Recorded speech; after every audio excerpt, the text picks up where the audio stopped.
Hello বন্ধুরা, আজ বলবো বিষ পান করে শিবের ব্রহ্মাণ্ড রক্ষা, শ্রীমদ্ভাগবত গীতা।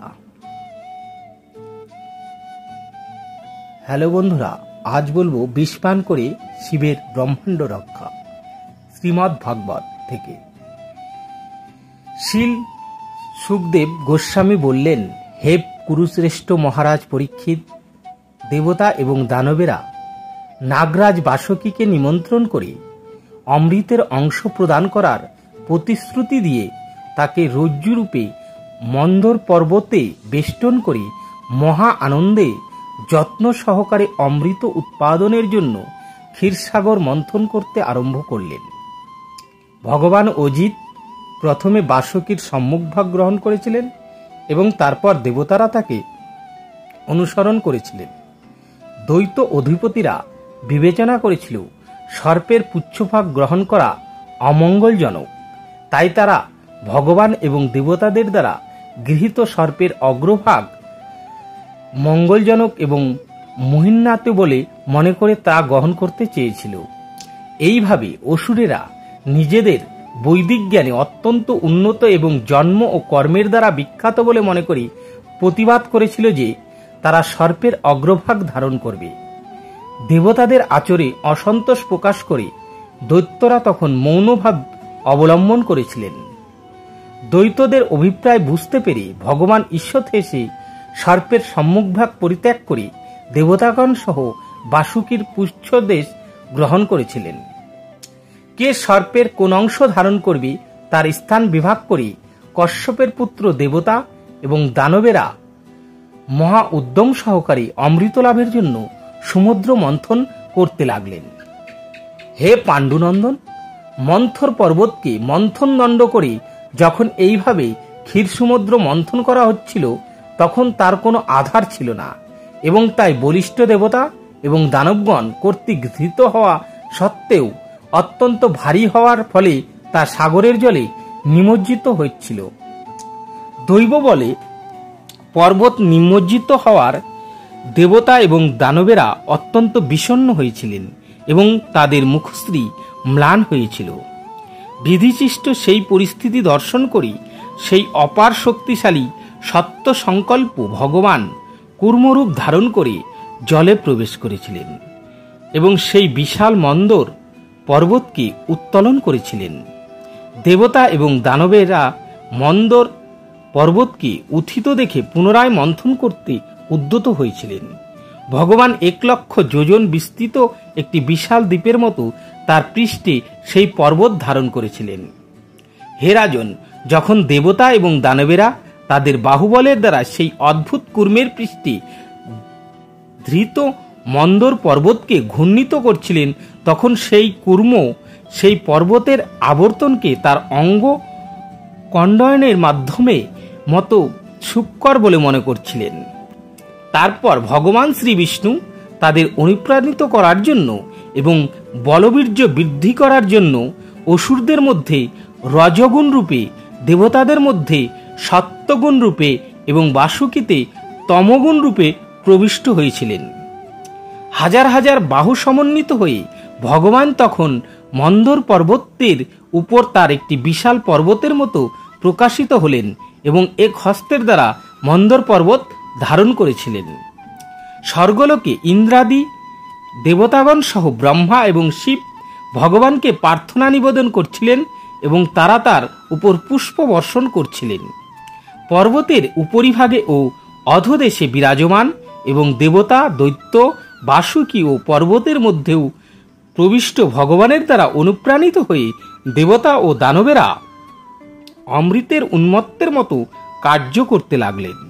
দেবতা এবং অসুরদের বলের দ্বারা ক্ষীর সমুদ্র এতই ক্ষোভিত হয়েছিল যে জলের সমস্ত কুমিরেরা তখন অত্যন্ত ব্যাকুল হয়েছিল, কিন্তু তা সত্ত্বেও সমুদ্রের মন্থন কার্য এইভাবে চলতে লাগল। বাসুকীর সহস্র নেত্র এবং মুখ ছিল, সেই মুখ থেকে তার নিঃশ্বাসের সঙ্গে ধূম এবং অগ্নি নির্গত হচ্ছিল, যা পৌলম, কালেয়, বলি, ইম্বল আদি অসুরদের প্রভাবিত করছিল। তারা তখন দাবানল দগ্ধ সরল বৃক্ষের মতো নিস্তেজ হয়ে পড়েছিল।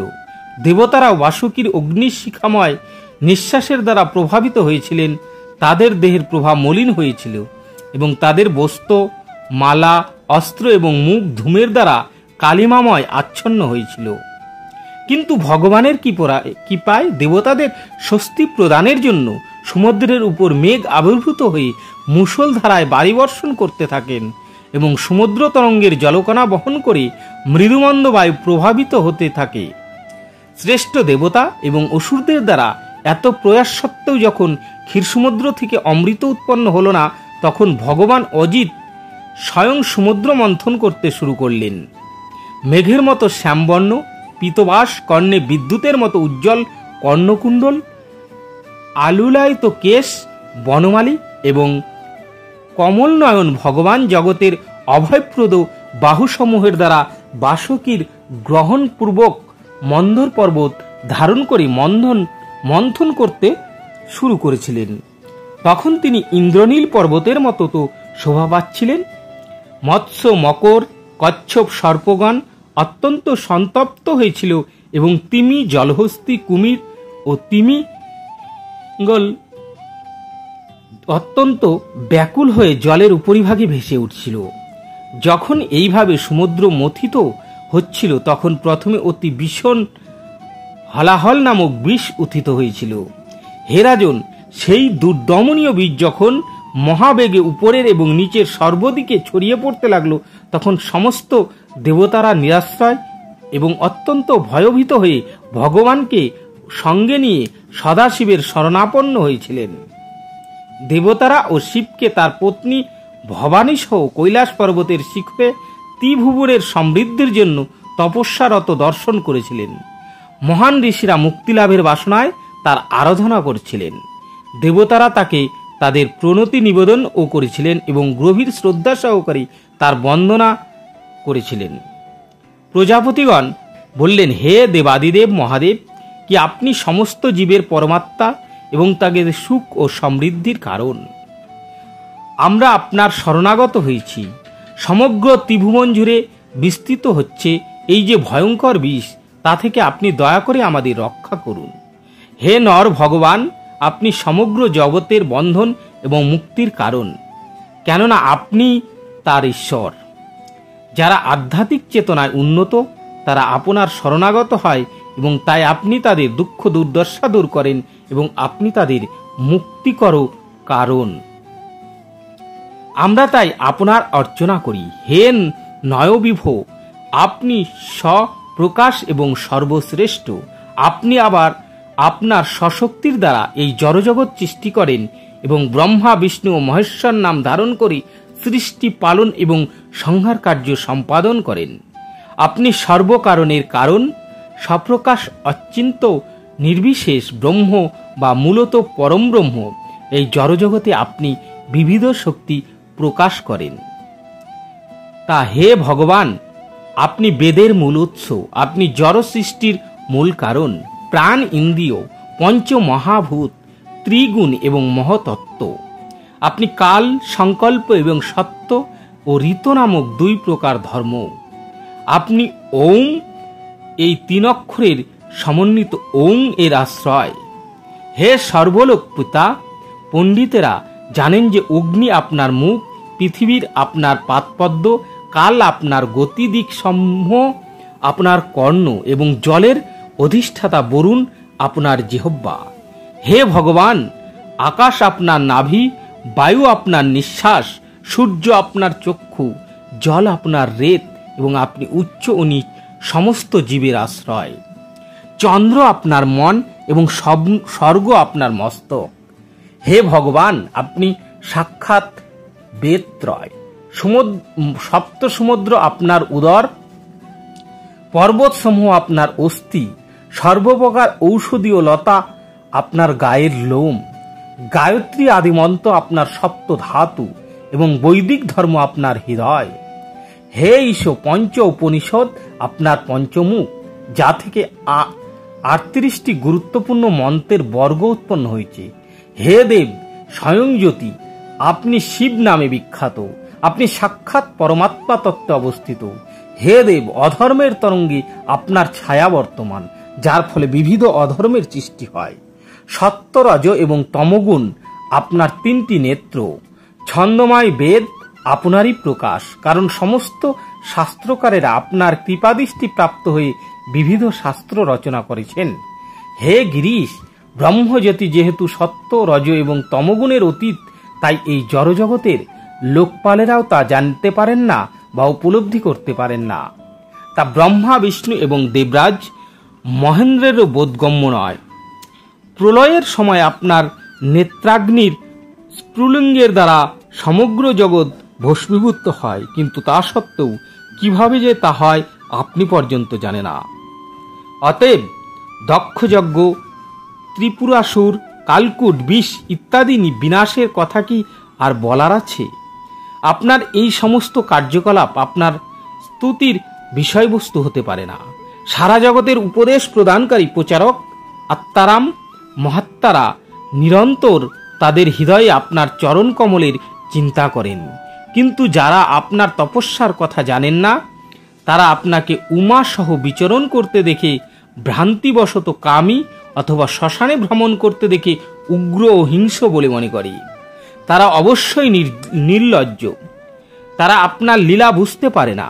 ব্রহ্মা আদি দেবতারাও আপনাকে জানতে পারেন না, কারণ আপনি স্থাবর এবং জঙ্গম সমস্ত সৃষ্টির অতীত। যেহেতু কেউই আপনাকে তত্ত্বত জানতে পারে না, অতএব আমরা কিভাবে আপনাকে প্রার্থনা নিবেদন করব? তা অসম্ভব। আমরা ব্রহ্মার সৃষ্ট জীব, অতএব আমাদের পক্ষে যথাযথ আপনার বন্দনা করা সম্ভব নয়। তবু আমরা যথাসাধ্য আমাদের অনুভূতি ব্যক্ত করেছি। হে মহেশ্বর, আপনার প্রকৃত স্বরূপ আমাদের পক্ষে জানা অসম্ভব। আমরা কেবল দেখতে পাই যে আপনার উপস্থিতি সকলের দুঃখ এবং সমৃদ্ধি আনয়ন করে, সকলের সুখ এবং সমৃদ্ধি আনয়ন করে। তার অতীত আপনার কার্যকলাপ কিছুই বোঝা যায় না। আমরা কেবল এইটুকুই দেখতে পাই, তার বেশি নয়।